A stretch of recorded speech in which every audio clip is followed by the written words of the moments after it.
Hello बच्चों, कैसे हैं आप सभी। चलिए इस वीडियो में हम समझेंगे क्लास 7th की वर्कशीट नंबर 11 जो कि 23 अगस्त 2021 की वर्कशीट है और आज का सब्जेक्ट है इंग्लिश। यहाँ पे आप अपना नाम लिखेंगे और यहाँ आप अपनी टीचर का नाम लिखेंगे। और आज हम रिवाइज करने वाले हैं हमारी इंग्लिश का chapter that is 3 questions. In the chapter 3 questions, we learned some new words. Let's take a look at them by going through the chapter once again. तो हमें एक बार चैप्टर अपनी बुक का खोलना है और उसको रिवाइज करना है और जो नए वर्ड्स हमने सीखे थे उसकी तरफ ज़्यादा ध्यान देना है। Find these words in the chapter page number 8 to 12। तो यहाँ पे हमें कुछ वर्ड्स दे रखे हैं। इन वर्ड्स को हमें चैप्टर में देखना है कि ये इन पेजेस में कहाँ लिखे हैं and write their details in the space given. और इन वर्ड्स की मीनिंग हमें यहाँ पे कुछ में लिखनी है और कुछ में इन्होंने लिख रखी है। और उसके बाद यहाँ पे हमें लिखना है कि बुक में इन वर्ड से रिलेटेड क्या सेंटेंस लिखा हुआ है, उन सेंटेंस को हम यहाँ पे लिख देंगे। और एक तो आप लोगों के लिए ऑलरेडी किया हुआ है, जैसे कि फर्स्ट है वर्ड है काउंसिल। काउंसिल का मतलब होता है a group of people chosen to give advice और टू मेक रूल्स। तो जैसे राजा महाराजा होते हैं या प्राइम मिनिस्टर होते हैं, चीफ मिनिस्टर्स होते हैं, तो उनकी एक काउंसिल होती है, यानी ग्रुप ऑफ मिनिस्टर्स या पीपल होते हैं जो उन राजा को या हमारे प्राइम मिनिस्टर को या चीफ मिनिस्टर को एडवाइस देते हैं और रूल बनाने का काम करते हैं कि आगे किस तरीके से क्या क्या चीज़ें की जानी चाहिए। तो एडवाइस देने का काम जो करते हैं, जो लोग करते हैं, उनको हम कहते हैं काउंसिल। और हमारी बुक में जो इससे रिलेटेड एक सेंटेंस है वो ये है, the king needed a council of wise man by his side. Next है वुड। वुड का मतलब होता है फॉरेस्ट, यानी कि जंगल। और इससे रिलेटेड जो सेंटेंस बना हुआ है हमारी बुक में वो है, the hermit lived in a would which he never left, यानी हर्मिट वुड में रहता था जो उसने कभी भी नहीं छोड़ा।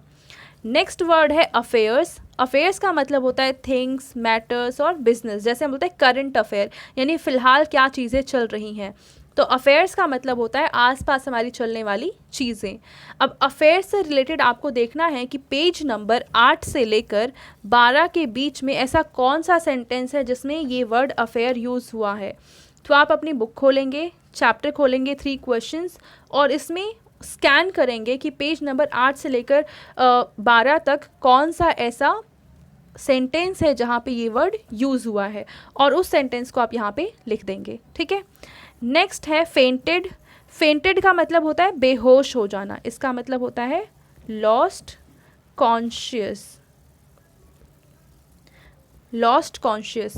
और आपको देखना है नेक्स्ट कि फेंटेड से रिलेटेड कौन सा सेंटेंस है जो आपकी बुक में लिखा हुआ है। ठीक है, और आपको इसको यहाँ पे लिख देना है। उसके बाद देखिए हमारा नेक्स्ट वर्ड है वो है सीज्ड। और सीज्ड का मतलब होता है, हिंदी में इसका मतलब होता है कब्ज़ा कर लेना।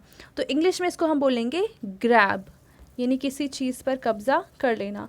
अब आपको बुक में देखना है कि पेज नंबर 8 से लेकर 12 में कौन सा ऐसा सेंटेंस है जहाँ पे सीज्ड वर्ड यूज़ हुआ है, और उस सेंटेंस को आप यहाँ पे लिखेंगे। नेक्स्ट है हर्मिट। हर्मिट का मतलब होता है सेंट। ठीक है, और हर्मिट से रिलेटेड कोई भी सेंटेंस आप यहाँ पे लिख सकते हैं। इसका एक सेंटेंस तो ऑलरेडी ऊपर भी दिया हुआ है, देखिए ये रहा, the hermit lived in a would which he never left. तो इस सेंटेंस को भी आप यहाँ पे यूज़ कर सकते हैं। ठीक है। नेक्स्ट है फेथफुल। फेथफुल का मतलब होता है लॉयल, यानी जो आपके साथ हमेशा रहता है और आपके ट्रस्ट को कभी भी नहीं तोड़ता है, आप जिस पे हमेशा विश्वास कर सकते हैं। और फेथफुल से रिलेटेड जो भी आपको सेंटेंस मिलता है इन पेजेस में, उसको आप यहाँ पे लिख देंगे। ठीक है। अब हम देखते हैं क्वेश्चन नंबर 2। इसमें कहा है match the words in list A, ये है list A, with their meanings in list B. तो लिस्ट ए में हमें कुछ वर्ड्स दे रखे हैं और लिस्ट बी में उनका मीनिंग दे रखा है, और इन्हें हमें मैच करना है। तो चलिए शुरू करते हैं। पहला है फेंट। फेंट का मतलब होता है लॉस्ट कॉन्शियस, यानी कॉन्शियस खो देना, उसको हम बोलेंगे